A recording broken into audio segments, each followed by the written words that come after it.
And all right. Well, guys, excited to give you an interview with Christian from Marathon Junk Removal. Christian's one of my clients that has been with me since November. And I think he's got a really good story that not only should help a lot of you who are trying to grow a junk removal business, but also give you some tips and some things in between that you could probably avoid some failures. This is someone who works his ass off and has really built a company very fast. Definitely one of my younger guys, but he, with the age comes a lot of wisdom. I think he's one of the smartest people that we work with. And I've seen the transition that he's made in just 9 short months. And I can tell you, this is going to be somebody who really builds a large and effective junk removal company in the next couple of years. So Christian, without further ado, go ahead and introduce yourself. Tell people a little bit about yourself and what got you into junk removal. My name is Chris, and then I just originally I just started my company just for like tuition and stuff. So I was like, how the hell am I going to pay $7,000 a semester working $17 an hour? Because I don't want to pull out student loans, and like my parents wouldn't pay for them. So I was like, I guess I got to start a company, some type of hustle.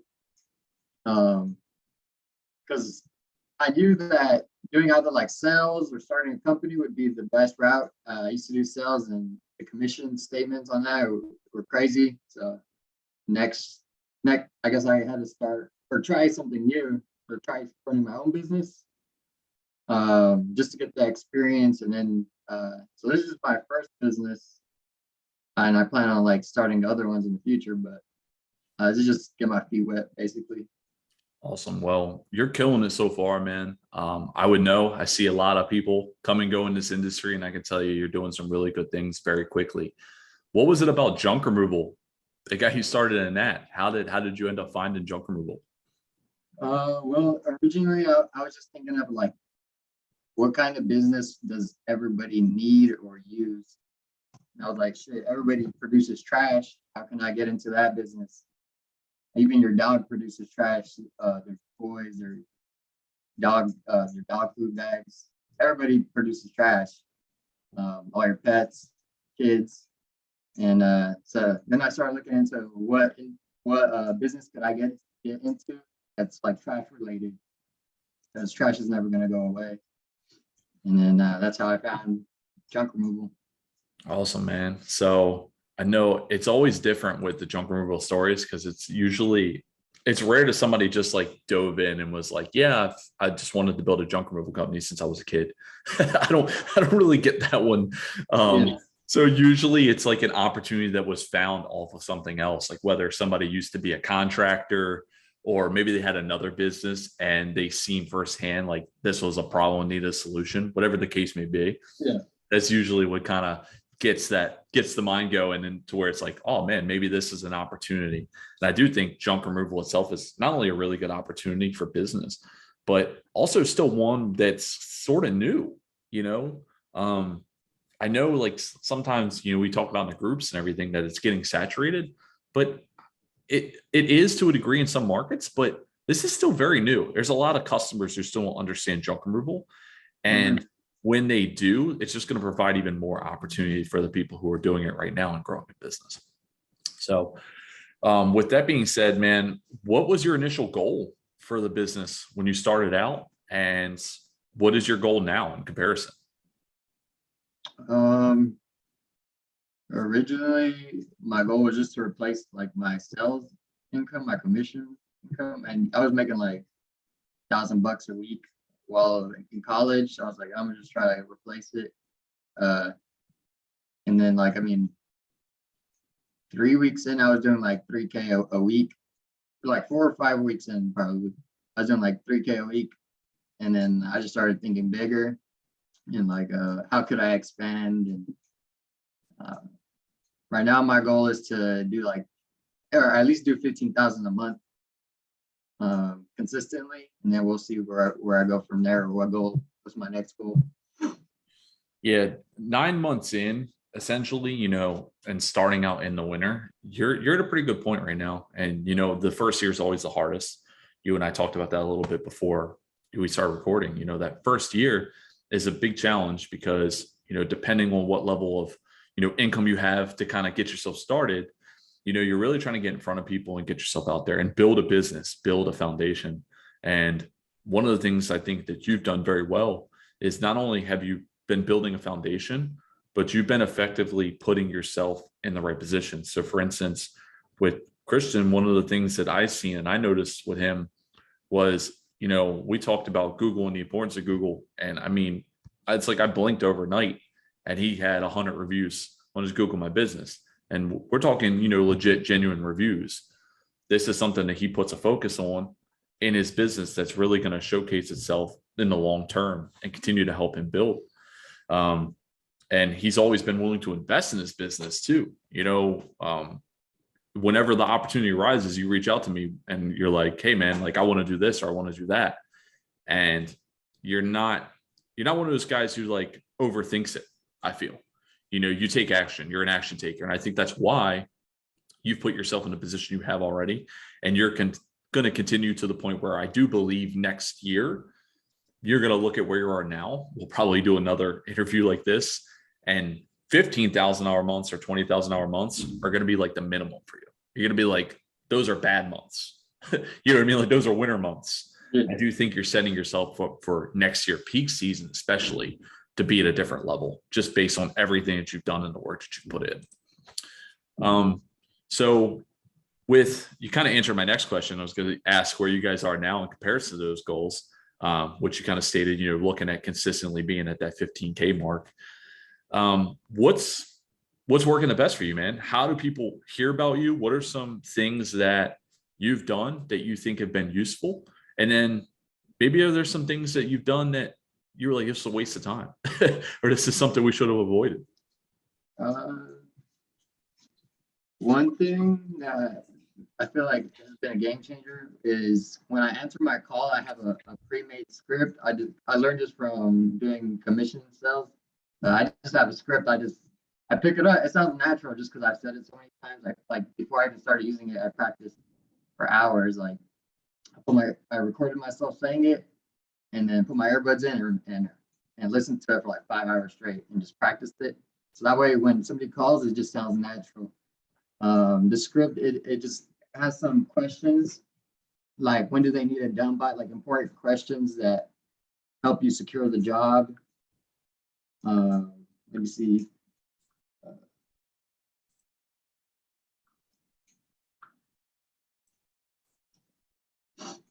Because I feel like without a script, you're just kind of just talking. You're just saying you have no direction. With the script, you're kind of guiding them to like set the appointment with you.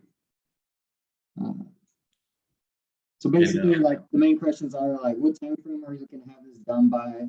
Have you used our service before? And then I just quickly explain how the service works, explain the rates, and then I try to close them.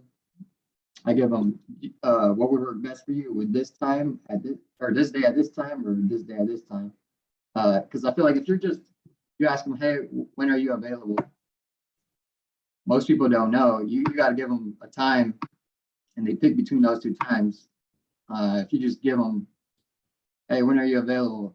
Oh shit, I don't know. Yeah. Give them a couple times and secure it right then and there. You want to close it the first call, because if they tell you they're going to call you back, they're not going to call you back. You want any kind of sale, you want to sell it like then and there. Yeah, no, those are really good points. And I think that's something that isn't talked about a lot. So your sales process is very important, guys. I mean, you could have somebody or figure out ways to get calls yourself, but if you can't close the calls, it's not going to do you much good. And I've listened to your calls, obviously, and you do have a really good process with your sales. And I think it's because of the amount of work that you put in with the script. One thing that I would bounce off of that with script, as someone who's been in sales myself for 10 years, it's very important. Number one, to have a plan when you come into those calls or a script. But also, I feel like one of the things that I don't want to get I don't want this to be missed on what you said. You had practiced it to where it was natural. Okay. Yeah. if you put together a script and you're just reading off of a script, people can feel that and they can notice it in your tonality and the way that you're presenting yourself on the call, which would actually have a negative effect on you because it sounds very robotic. It would be as if I'm like doing this interview here and I'm just reading the questions every time. And I'm just like, hey, Christian, how did you know what I mean? Like people can feel that. They can notice that on the call and it's going to have a negative effect. So not only putting together a process, but also basically remembering it to where it's natural is really important.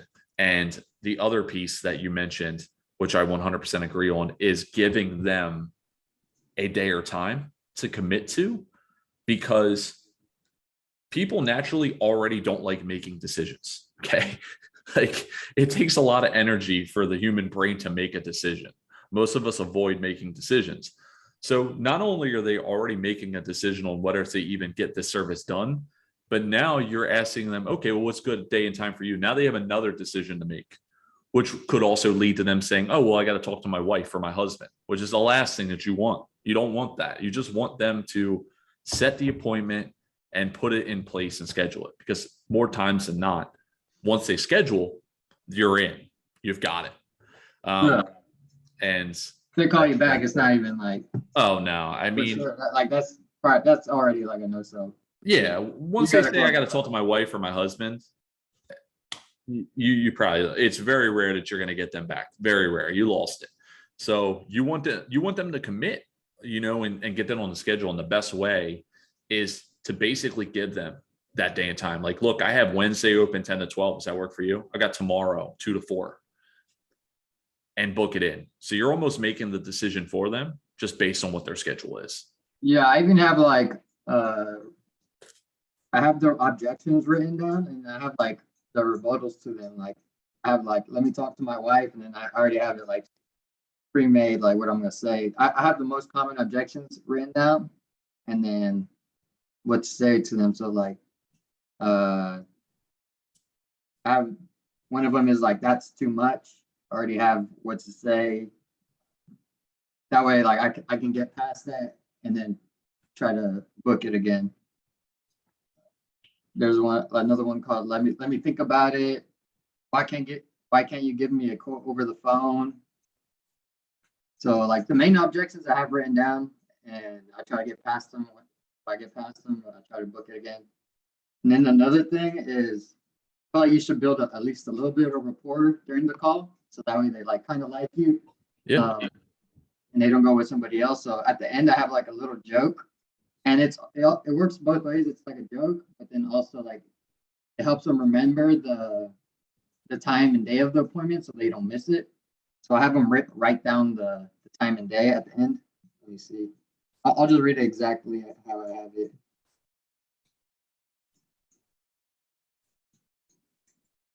So after I get the address, I say, thank you. Our team will provide a courtesy call 30 minutes prior to their arrival window. What's a good contact number for you? And then great. You have a pen and paper? And then I wait for them to get a pen and paper. So we have this logged in for our truck team for Friday at 3:30. And then I have them write down like the phone number, the name of the company. And then right next to that, just go ahead and draw a huge smiley face just so you know what we look like when we get there. And then that usually makes them chuckle. And then, yeah, and then it also gets them to write it down. That helps them remember.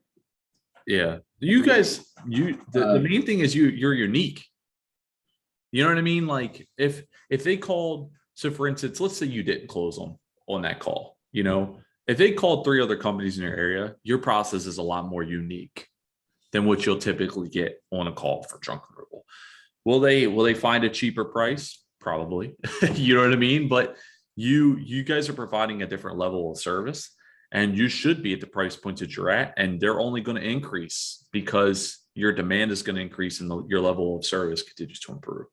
So if anyone watching this gets anything out of this interview, I think one of the major things they should get out of it is building an effective script, making it natural for them on the call, and building something into their sales process that helps them stand out from their competition, because Chris does a really good job of that on his calls and has a really deep level of understanding when it comes to that. So is there anything else, with the sales process that you maybe could touch on that you think has helped separate you or has become really beneficial for the company? Really, probably the number one thing on the phone would be just a smile. I feel like nobody smiles on the phone. Like you want to over exaggerate it. Like they're not gonna see you looking stupid, but they can hear you. Like your voice changes when you smile. Yep. You just want to have like the biggest smile on and pick up the phone and just start talking. Yeah, that's one thing a lot of people actually don't know with sales. So it's kind of weird if you think about it. You want to exaggerate your smile even. Yeah, no, it just has to be you need to be like naturally happy and involved in a call. People can get that reading off of the phone and that vibe based on what you're putting out on the other side of it. So no, those are huge. I'll probably get ready and wrap it up here. I think those are really huge takeaways with your sales. And I think just based on everything you're building, there's a lot of good stuff that people can take away. We'll wrap it up with this. For someone who's just starting out in junk removal or has maybe been stuck at the same level for a while, what is one piece of advice that you would give them to overcome that and get to the next level? If it's like a dude just by himself, I'd probably say just hire somebody right away. Just because you don't want to be doing the actual junk removal work. You want to focus on like the marketing aspect. You want to just your job should be getting the jobs, and your helper should be the one, like helping you get through the work, so you can focus on your marketing. So what I would say is hire somebody out ASAP. And if you don't have enough work, I'd schedule it so that your employee can get like a lot of hours in the days that he does work. So I'd schedule like Monday, Wednesday, Friday. For example, like if you're just starting out and have your helper help you those 3 days. And then during the week, you only book for those 3 days. That way your helper gets hours. Now that's awesome. And then last piece would be you have a lot of sales experience, which I think has helped you a lot.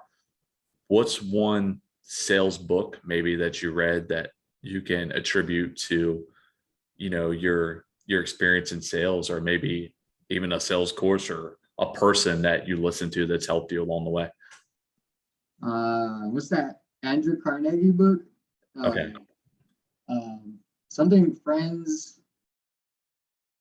Shit. I have my Audible right here. Sad thing is I know what book you're talking about and I can't think of the name either. I think is it like How to Influence?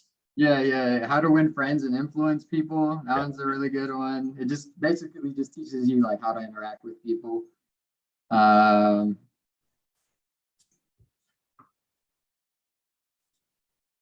then probably start with why people don't. What does he say? People don't care about what you sell. They care about why you sell it, or something like that. So like when I go on my appointments, the way I get a lot of reviews is I'm like, hey, I'm a student at Cal State Bakersfield. I just started this business just to pay for school, just pay my tuition, So if you guys could do me a huge favor, just leave me a review. It helps me out tremendously. And then as soon as I say, I send the text right in front of them. They'll drop the review right then and there, or same day. Yeah, that's something I've been talking about a lot. I'm glad you touched on that. And we'll wrap up with that. With the reviews, most of us know the power of reviews, but a lot of us fail to get reviews most of the time, I find, because we'll send it later, at the end of the day, or maybe even some people when they get in the truck. And the power of actually sending it in person with them, you're going to be so much more likely to get that review when you're with them face to face. Yeah, they're more committed if you're right there. Exactly. Yep. And like if they tell you they're going to do it, they're going to do it. Yep. Whereas if they tell you they're going to do it, but then they get the review later, you're taking a risk on them either getting it while they're busy and maybe forgetting, or just not reciprocating that because they're not right in front of you. So getting in view reviews is very important. Use Marathon as an example on that. Like I said, 9 months in, already 100+ reviews. That's incredible.